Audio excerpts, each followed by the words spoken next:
हा, तर last time आपण इलेक्ट्रिक पोटेन्शियल एनर्जी आपण बघत होतो. इलेक्ट्रिक पोटेन्शियल एनर्जीची पुन्हा एकदा डेफिनेशन बघा. Electric potential energy is defined as work done to assemble the system of charges by bringing them from infinity to present location. Infinity पासून present लोकेशनला आणून बसवून एक सिस्टम ऑफ चार्जेस तयार करण्यासाठी जे वर्क डन होते त्यालाच आपण काय म्हणतो, पोटेन्शियल एनर्जी असं आपण म्हणतो, electrical potential energy. So therefore change in potential energy or electrical potential energy is equal to work done, du is equal to w. आता वर्क डनचा फॉर्म्युला असतो F bar dot d r bar, कारण work done हे dot product of force आणि displacement आहे. Okay, so therefore dU is equal to काय येणार आहे, डीयू म्हणजेच डब्ल्यू आहे ना, so dU is equal to F bar dot d r bar येणार आहे, किंवा यू इज इक्वल टू काय येणार आहे, integration of F bar dot d r bar. त्याच्यानंतर आपण एक इम्पॉर्टंट डेरिवेशन चालू केलेलं होतं, potential energy of system of two charges. समजा दोन चार्जेस असतील तर त्यांच्या पोटेन्शियल एनर्जीचा फॉर्म्युला काय येणार. Consider two charges capital Q and small Q placed R distance apart. इथं दोन चार्जेस आहेत, capital Q small Q, these two are placed R distance apart. We know that force between Q and Q, capital Q आणि small Q यांच्यामध्ये force किती येणार बघा, 1/4πε0 Q Q R square Q Q by R square into R cap. Okay, हा जो force आहे तो आपण व्हेक्टर फॉर्म मध्ये लिहिलेला आहे. व्हेक्टर फॉर्म मध्ये लिहायचं म्हणजे काय, मॅग्निट्यूड लिहायची आणि डायरेक्शन लिहायचं. फोर्सची मॅग्निट्यूड किती येणार आहे, 1/4πε0 Q Q divided by R square. Direction येणार आहे आर कॅप. आर कॅप म्हणजे डायरेक्शन कशी येणार आहे, आता इथं रिपल्शन असल्यामुळं स्मॉल क्यू वर ऍक्ट होणारा फोर्स टुवर्ड्स राईट असणार आहे, सो आर कॅपची डायरेक्शन असणार आहे टुवर्ड्स राईट. ओके, आता सपोज हा जो चार्ज स्मॉल क्यू आहे त्याला काय केलेलं आहे, displaced by very small displacement d r bar against force. म्हणजे फोर्स टुवर्ड्स राईट ऍक्ट होतोय, आपण डिस्प्लेसमेंट काय केलेली आहे, टुवर्ड्स लेफ्ट केलेली आहे. So therefore change in potential energy du is equal to f bar dot dr bar, that is potential energy is equal to integration of f bar dot dr bar. Okay, so u is equal to काय येणार आहे, integration of f bar ची value ठेवली 1/4πε0 q q by r square r cap dr bar. आता r cap dot dr bar याची value येते minus dr. r cap dot dr bar याची value काय येते, मायनस dr येते. तर r cap dot dr bar ऐवजी काय केलेलं आहे, फक्त इथं मायनस dr ठेवलेलं आहे. So potential energy U is equal to minus 1/4πε0 Q Q हे इंटिग्रेशनच्या बाहेर आलेलं आहे. इंटिग्रेशन मध्ये काय राहणार आहे, 1/r² dr राहणार आहे, आणि 1/r² चं इंटिग्रेशन येतं -1/r. ओके, आता इथं मायनस साइन, आता मायनस साइन जे आहे ते ऍज इट इज राहील. याच्यामध्ये काय करायचे आहेत, लिमिट्स आहेत R1 R2. ठीक आहे, हे मायनस साइन बाहेरचा ऍज इट इज असणार आहे, -1/4πε0 क्यू क्यू. सुरुवातीला काय करायचं आहे, आर च्या ठिकाणी अप्पर लिमिट ठेवायचं. अप्पर लिमिट ठेवल्यानंतर काय होणार, -1/r2 होणार. त्याच्यानंतर आर च्या ठिकाणी काय करायचंय, लोअर लिमिट ठेवायचं आहे, म्हणजे R1 ठेवायचं आरच्या ठिकाणी. सो मायनस, कारण upper limit minus lower limit करतो ना, सो मायनस मायनस इथं काय येणार आहे, मध्ये प्लस येणार आहे, दॅट इज 1/r1. आणि हे मायनस साइन इथं ब्रॅकेटच्या आतमध्ये अप्लाय केल्यानंतर फायनल काय येणार आहे, potential energy is equal to 1/4πε0 okay q into small q in bracket 1/r1 ची टर्म अगोदर लिहितो -1/r2. so this is the formula for potential energy or change in potential energy of the two charges. okay, किंवा ही असणार आहे change in potential energy of charge small q when it is displaced from r1 to r2. R1 पासून R2 ला आपण displace केलं तर change in potential एनर्जीचा जो form येणार आहे, फॉर्म्युला येणार आहे, तो या पद्धतीने येणार आहे.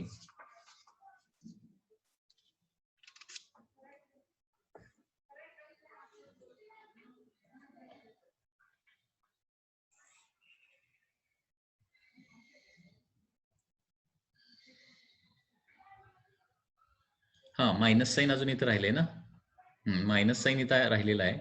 हे मायनस साइन ब्रॅकेटच्या आतमध्ये अप्लाय करूया. Sorry, just a minute. Minus किंवा एक मिनिट असं करूया. हे जे बाहेरचं मायनस साइन जे आहे ते आतमध्ये अप्लाय केलं तर काय होणार, 1/4πε0 Q into Q in bracket, minus sign ब्रॅकेटच्या आतमध्ये अप्लाय केल्यानंतर काय येणार आहे, मायनस मायनस प्लस होणार, 1/, म्हणजे +1/R2 -1/R1 सॉरी. ओके, हे असं रिलेशन होणार आहे.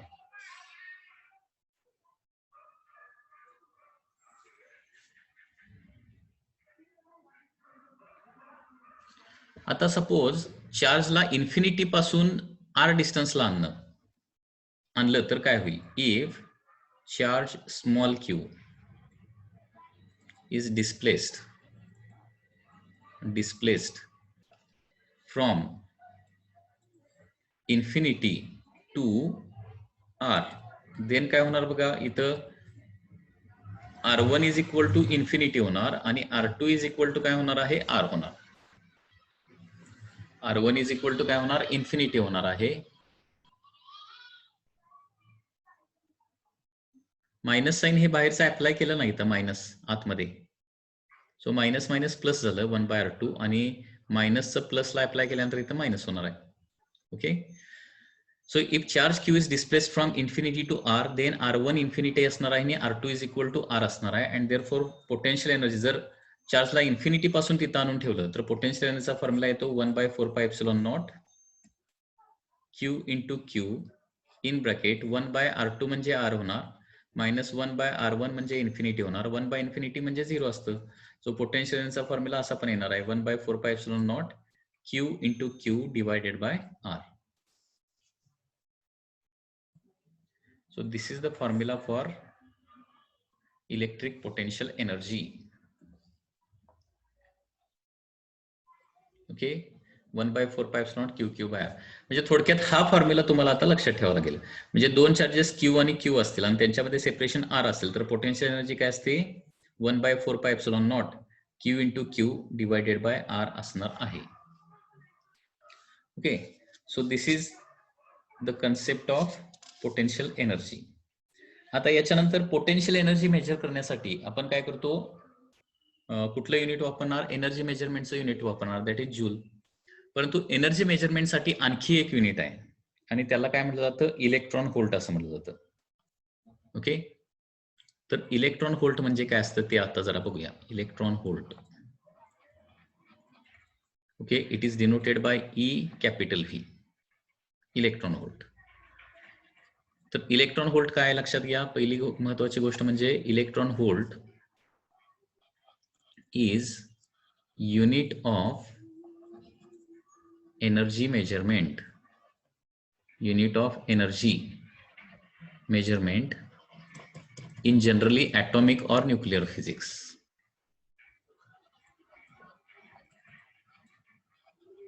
Atomic or nuclear physics, कारण atomic किंवा न्यूक्लिअर फिजिक्स मध्ये जी एनर्जी लिबरेट होते किंवा तिथं जी एनर्जी ट्रान्सफर होतं ते काय असतं? व्हेरी व्हेरी स्मॉल असतं. आणि तेवढी small amount of energy measure करण्यासाठी काय करतो आपण? जनरली जूल हे युनिट न वापरता इलेक्ट्रॉन व्होल्ट हे युनिट वापरतो. ओके, जूल ऐवजी कुठलं युनिट वापरलं जातं? Electron volt. आता इलेक्ट्रॉन व्होल्ट म्हणजे बेसिकली काय असणार आहे लक्षात घ्या. इलेक्ट्रॉन व्होल्ट म्हणजे बेसिकली काय? तर इलेक्ट्रॉन व्होल्टची डेफिनेशन या पद्धतीनं आहे. Electron volt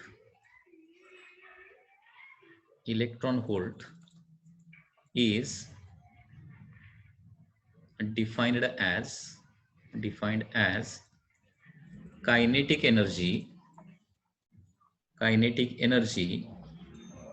Electron volt is defined as kinetic energy gained by electron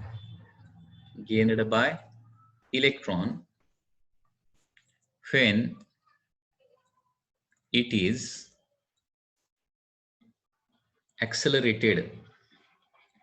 accelerated through a potential difference of 1 volt. म्हणजे डेफिनेशन मध्ये इलेक्ट्रॉन आलेला आहे आणि व्होल्ट आलेला आहे आणि म्हणून याला इलेक्ट्रॉन व्होल्ट असं म्हटलं जातं. म्हणजे बघा, एका इलेक्ट्रॉनला जर आपण 1 व्होल्ट मधून ऍक्सेलरेट केलं, ऍक्सेलरेट करणे म्हणजे त्याची कायनेटिक एनर्जी वाढवणे, कारण पीडी लावला की काय होतो? इलेक्ट्रॉन ऍक्सेलरेट होतो. सर्टन पीडी मध्ये इलेक्ट्रॉनला ठेवला की त्याच्यावर फोर्स ऍक्ट होणार, फोर्स अप्लाय झाला तर त्याची ऍक्सेलरेशन क्रिएट होणार, व्हेलॉसिटी वाढणार आहे आणि त्याची कायनेटिक एनर्जी वाढणार आहे. तर एका व्होल्ट मधून इलेक्ट्रॉनला जर ऍक्सेलरेट केलं तर त्याला जेवढी एनर्जी मिळणार तेवढ्या कायनेटिक एनर्जीला काय म्हटलं जातं, 1 इलेक्ट्रॉन व्होल्ट असं म्हटलं जातं.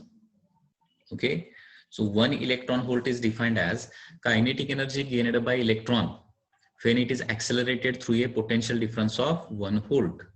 1 volt मधून इलेक्ट्रॉनला ऍक्सलरेट केल्यानंतर जी पोटेन्शियल एनर्जी किंवा जी कायनेटिक एनर्जी मिळते 1 व्होल्ट मधून इलेक्ट्रॉनला ऍक्सलरेट केल्यानंतर जी कायनेटिक एनर्जी त्याला मिळते त्याला काय म्हटलं जातं, 1 इलेक्ट्रॉन व्होल्ट असं म्हटलं जातं. ओके, आता 1 इलेक्ट्रॉन व्होल्ट म्हणजे किती एक्झॅक्टली, म्हणजे जूल मध्ये किती एनर्जी येणार आहे हे आपल्याला काढायचं आहे. तर बाय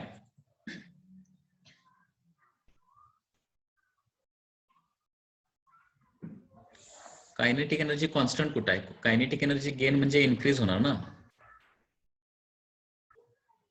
ऍक्सलरेट केल्यावर कायनेटिक एनर्जी वाढणार आहे. मग तेच लिहिलंय ना, kinetic energy gained by electron when it is accelerated through potential difference of 1 volt. 1 volt मधून ऍक्सलरेट केल्यानंतर कायनेटिक एनर्जी वाढणार आहे.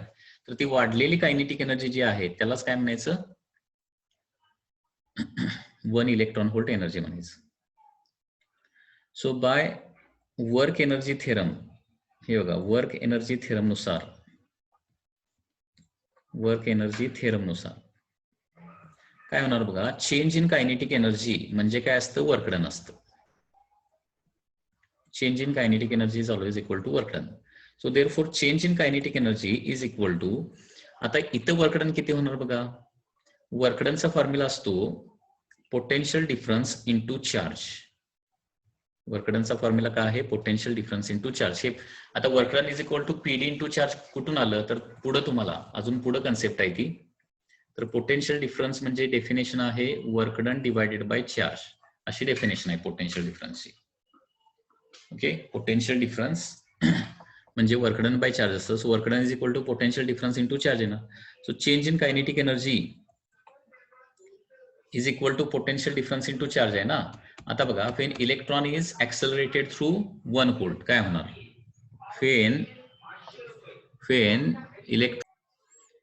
Wien electron is accelerated through 1 volt काय होणार आहे, चेंज इन कायनेटिक एनर्जी किती होणार बघा, कायनेटिक एनर्जी वाढणार आहे 1 volt. Change in kinetic energy potential difference किती अप्लाय करणार 1, आणि चार्ज ऑन इलेक्ट्रॉन किती असणार आहे 1.6 into 10⁻⁻19. So change in kinetic energy किती येणार आहे 1.6 इंटू 10⁻⁻19 जूल येणार आहे.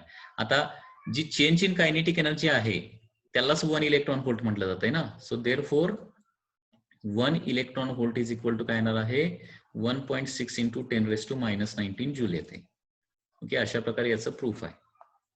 1 इलेक्ट्रॉन व्होल्ट म्हणजे किती असतं 1.6 इंटू 10⁻⁻19. सो 1 इलेक्ट्रॉन व्होल्ट म्हणजे काय असतं, kinetic energy gained bye electron when it is accelerated through potential difference of 1 volt. Work energy theorem नुसार काय येणार, change in kinetic energy is equal to work done येणार. Change in kinetic energy work done म्हणजे काय असतं, PD into charge असतं.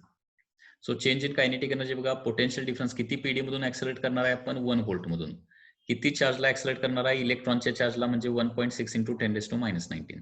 म्हणजे इथं वर्क डन किती होणार आहे 1 व्होल्ट मधून जर आपण काय केलं इलेक्ट्रॉनला ऍक्सलरेट केलं तर वर्क डन म्हणजे मूव्ह केलं तर वर्क डन किती होणार 1.6 इंटू 10⁻⁻19 जूल. म्हणजे चेंज इन कायनेटिक एनर्जी एवढीच होणार आहे, म्हणजे कायनेटिक एनर्जी कितीनं वाढणार 1.6 इंटू 10⁻⁻19 जूलनं.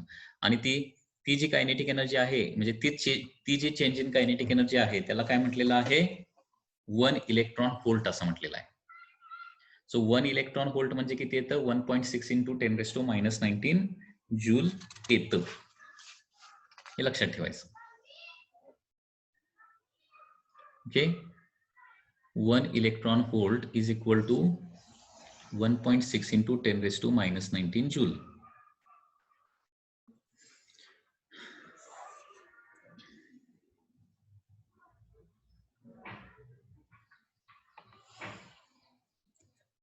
Okay, next. आता इलेक्ट्रिक पोटेन्शियल म्हणजे काय बघूया. Electric potential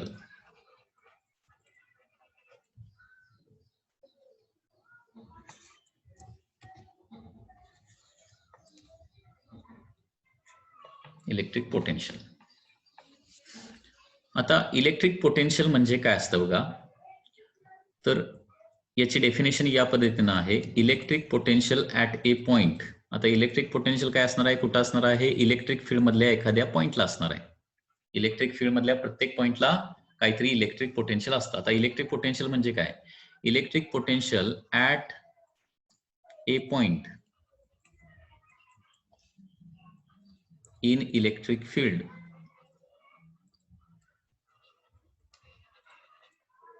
is defined as electric potential at a point in electric field is defined as work done to bring unit positive charge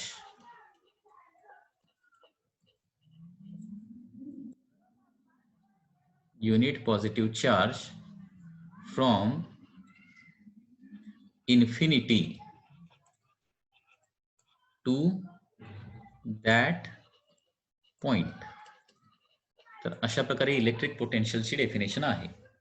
हे बघा, ही एक्झाम मध्ये तुम्हाला 1 मार्कला विचारली जाऊ शकते. इलेक्ट्रिक पोटेन्शियल म्हणजे काय, electric potential at a point in electric field म्हणजे work done to bring unit positive charge from infinity to that point असतं. म्हणजे लक्षात घ्या, सपोज हा कॅपिटल क्यू चार्ज आहे. कॅपिटल क्यू या चार्ज पासून आर डिस्टन्सला का आहे, पी पॉइंट आहे. तर पी पॉइंटला इलेक्ट्रिक पोटेन्शियल म्हणजे काय असेल, तर पी पॉइंटचं इलेक्ट्रिक पोटेन्शियल म्हणजे काय, आपल्याला +1 कुलॉम चार्ज घ्यावा लागेल, युनिट पॉझिटिव्ह चार्ज घ्यावा लागेल आणि तो इन्फिनिटी पासून इथपर्यंत आणावा लागेल. इन्फिनिटी पासून पी पॉइंट पर्यंत आणण्यासाठी काहीतरी वर्क डन होणार आहे. आणि हे जे work done for unit positive charge जे आहे, work done for +1 Coulomb charge जे आहे, त्यालाच काय म्हटलं जातं, पोटेन्शियल, इलेक्ट्रिक पोटेन्शियल फी असं म्हटलं जातं. Electric potential is defined by letter phi. म्हणजे याचाच मिनिंग काय झाला, if work W is done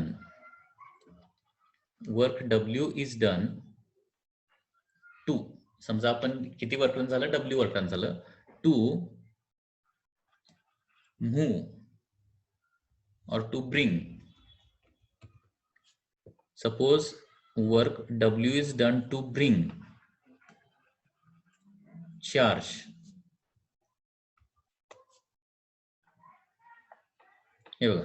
if work W is done to bring charge plus Q naught from infinity to point P, then potential of point P काय येणार,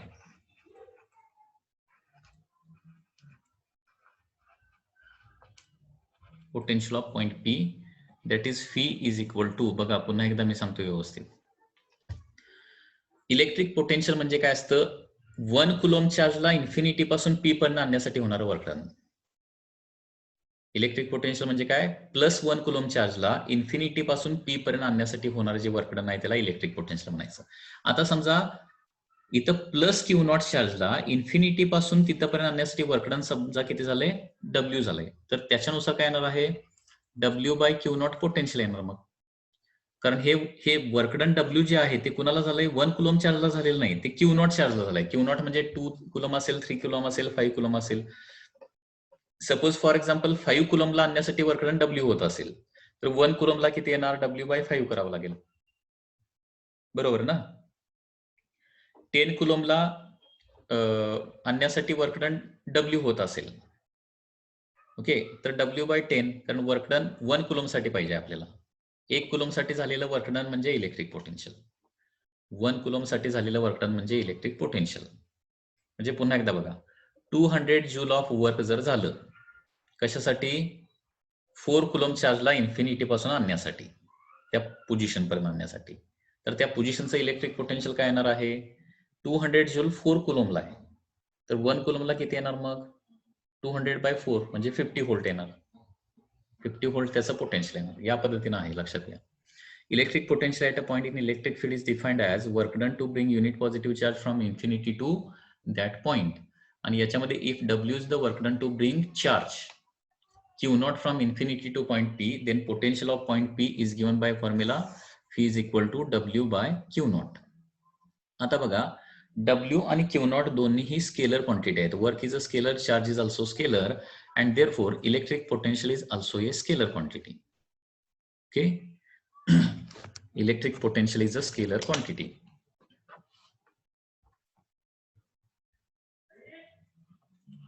It is a scalar quantity. It is a scalar quantity. याचं SI unit जे येणार आहे, SI unit according to formula काय येणार, वर्कचं unit असतं जूल आणि चार्जचं युनिट असतं कुलॉम, जूल पर कुलॉम, आणि जूल पर कुलॉमलाच एका सायंटिस्टचं नाव दिलेलं आहे, त्याला काय म्हटलं जातं, व्होल्ट असं म्हटलं जातं. It is denoted by letter capital V. Okay, SI unit आहे volt. So electric potential volt मध्ये मेजर केलं जातं, जूल पर कुलॉम किंवा व्होल्ट. सो अकॉर्डिंगली याचं डायमेन्शन काय येणार बघा, डायमेन्शन आता work done per unit charge आहे ना, वर्कचं युनिट काय असतं, वर्कचं डायमेन्शन काय असतं, M1 L2 T-2 divided by चार्जचं T1 A1 असतं. So M1 L2 T-3 A-1, M1 L2 T-3 A-1 हे इलेक्ट्रिक पोटेन्शियलचं तुमचं डायमेन्शन येणार आहे. ओके, लक्षात येत आहे.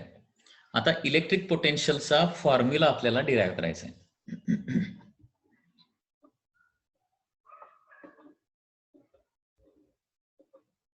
पण त्याच्या अगोदर इथे एक एक्झाम्पल आहे. One example is given here. Example काय दिलंय बघा, example 8.4 it is given in the book. Potential at a point A in the space is, potential of point A दिलेला आहे. Potential of A point A is 4 × 10⁵ volt. किती volt आहे, 4 × 10⁵ volt आहे ए पॉइंटचं potential. तर याच्यामध्ये क्वेश्चन फर्स्ट आहे, find the work done in bringing a charge. Find work done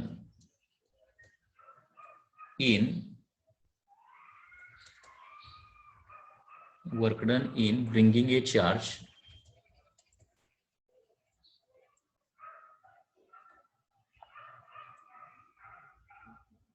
of 3 microcoulomb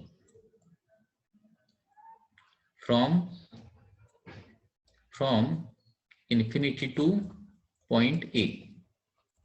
infinity पासून A पॉइंटला आणण्यासाठी वर्क डन किती होणार. And second question is that does the answer depends on path? Does the answer depends on path? म्हणजे infinity पासून P पोझिशनला different path आपण आणू शकतो ना, स्ट्रेट लाईन आणू शकतो, कर्ड पाथ आणू शकतो अँड सो ऑन. तर ते आन्सर जे येणार आहे ते पाथवर डिपेंड असणार आहे का, असे दोन क्वेश्चन आहेत. तर आता वर्क डन काढूया. आता आपल्याला माहित आहे की पोटेन्शियलचा फॉर्म्युला काय आहे. We know that potential at point A is nothing but work done divided by the charge असतं, W/Q0 असतं. ठीक आहे. So work done is equal to काय येणार आहे, potential of A into charge येणार. सो पोटेन्शियल ऑफ A किती दिलाय, 4 × 10⁵ दिलेला आहे, आणि चार्ज किती दिला आहे, 3 मायक्रोकुलॉम, 3 × 10⁻⁻6 मायक्रो म्हणजे -6. सो हे येणार आहे 4 × 3 12 × 10⁻⁻1, 10⁵ 10⁻⁻6, सो 10⁻⁻1. सो वर्क डन येणार आहे 1.2 जूल येणार. So work done is 1.2 joule.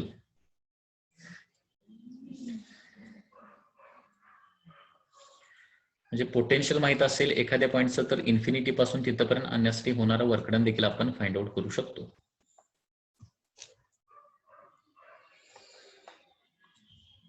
आणि हे जे वर्क डन जे आहे ते पाथवर डिपेंडंट नसतं. म्हणजे सेकंड क्वेश्चनचा आन्सर काय येणार आहे, work done to bring from infinity to that point, work done to bring from infinity to A does not depend on path. पाथवर डिपेंड नसणार आहे, म्हणजे स्ट्रेट लाईन ना आणा, नाहीतर झिगझॅग पाथ ना आणा, नाहीतर कड पाथ ना आणा. तर कुठल्याही पाथनं इन्फिनिटी पासून ए पर्यंत आलो तर वर्क डन हे 1.2 जूलच राहणार. Okay, it does not depend on the path. Now there is one derivation, electric potential due to a point charge. त्याचं आपल्याला काय करायचं आहे, डेरिवेशन करायचं आहे. इलेक्ट्रिक पोटेन्शियल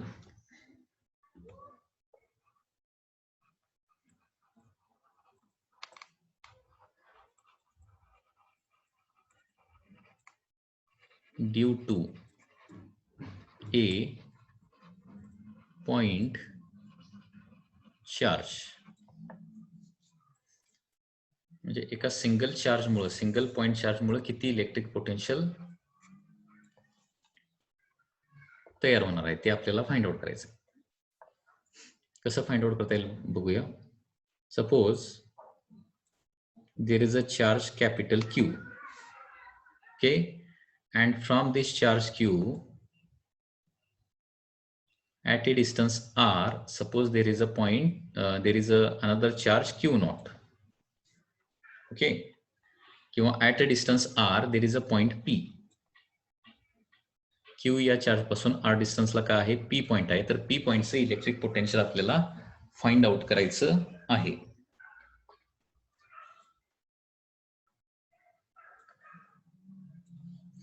तर हे कसं फाइंड आउट करता येईल बघा.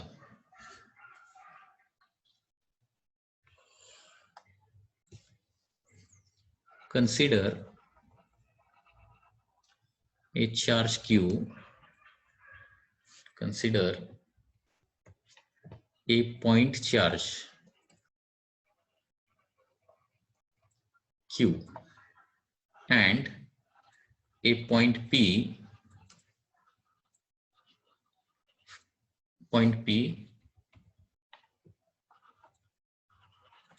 at distance, point P at distance small r from charge capital Q. Okay,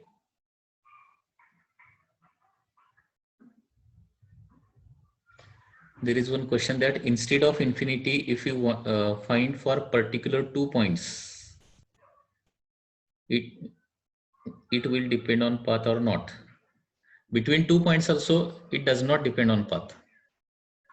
Okay, infinity to that point or between one point to another point, work done by electric force does not depend on the path. Okay, त्याचं reason काय आहे, because electric force किंवा electrostatic force is a conservative force आहे. तो conservative फोर्सनं केलेलं work done जे आहे ते पाथवर डिपेंडंट नसतं. Okay, work done by conservative force does not depend on path. Okay, that is the reason for that.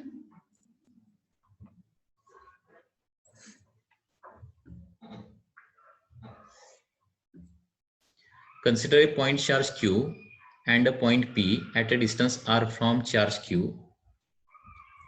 Let phi is equal to electric potential at point P, जे आपल्याला फाइंड आउट करायचं आहे.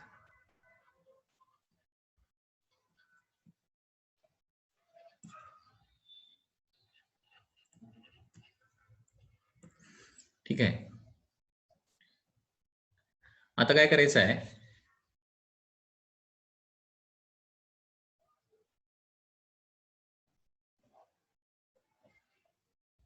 Capital Q या charge पासून आपल्याला आणखी एक charge Q not consider करायचा आहे. It is at a distance suppose x, it is at a distance suppose x. Q not हा चार्ज किती डिस्टन्सला आहे, सपोज एक्स डिस्टन्सला आहे.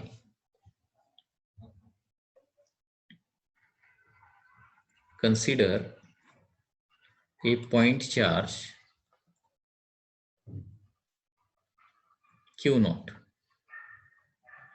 placed at distance placed at distance x, placed at distance x from capital Q. Consider a point charge Q naught placed at distance x from capital Q. Okay, आता या दोघांच्या मधला अगोदर force किती आहे ते काढूया. आता इथे दोन चार्जेस क्यू क्यू नॉट आहेत आणि त्यांच्यामध्ये डिस्टन्स किती आहे एक्स आहे. So therefore force between charges, force between charges किती येणार बघा. F is equal to 1/4 pi epsilon naught Q into Q naught into Q divided by Q naught into Q divided by distance square ना, divided by x square, कारण त्यात Q आणि Q naught मध्ये distance किती आहे x आहे. Derivation खूप simple आहे, जरा व्यवस्थित लक्ष द्या फक्त. Consider A point charge Q and a point P at a distance r from the charge Q. Phi is the potential of the point P. Okay, हा जो P पॉइंट आहे त्याचं पोटेन्शियल किती आहे, सपोज Phi आहे, जे आपल्याला find out करायचं आहे.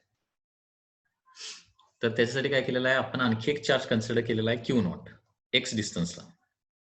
ठीक आहे, तर फोर्स बिटवीन टू चार्जेस किती येणार, 1/4 pi epsilon naught Q naught Q divided by x square. हा झाला फोर्स. आता हा जो फोर्स असणार आहे तो रिपल्सिव्ह फोर्स असणार आहे, टुवर्ड्स राईट असणार फोर्स. कारण दोन्ही चार्जेस आपण इथं सुरुवातीला अज्युम करायला लागलोय की दोन्ही चार्जेस प्लस अँड प्लस आहेत. So force, the force is of repulsive type.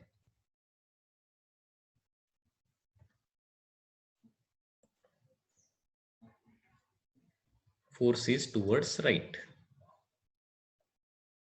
because we are assuming that the two charges are similar, that is positive and positive.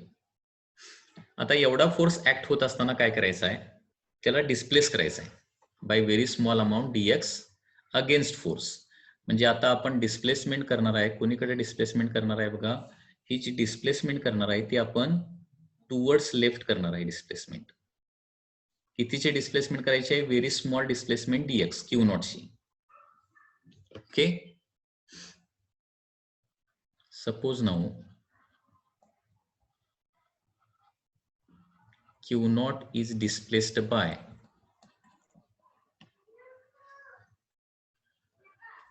very small displacement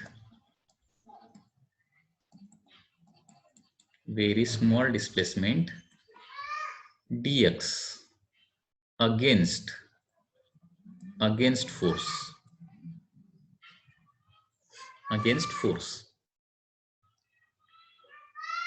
okay, against force म्हणजे opposite to force. And therefore here work done is equal to काय येणार आहे, W is equal to minus F dx येणार. Work done हे dw लिहूया कारण this is a work done for very small displacement आहे. So work done म्हणजे काय असतं, फोर्स इंटू डिस्प्लेसमेंट असतं. आणि वर्क डन निगेटिव्ह काय कधी असतं, फोर्स आणि डिस्प्लेसमेंट दोघांच्या डायरेक्शन जर अपोजिट असतील तर वर्क डन कसं असणार आहे, निगेटिव्ह असणार आहे. मी काय सांगतोय, फोर्स आणि डिस्प्लेसमेंटच्या डायरेक्शन अपोजिट असतील तर वर्क डन हे नेहमी निगेटिव्हच असतं. फोर्स आणि डिस्प्लेसमेंट दोघांच्या डायरेक्शन सेम असतील तर वर्क डन काय असतं, पॉझिटिव्ह असतं. So W is equal to minus F dx. Okay, so therefore dw is equal to minus F चा फॉर्म्युला काय आहे, 1/4 pi epsilon naught Q naught into Q divided by x square into dx.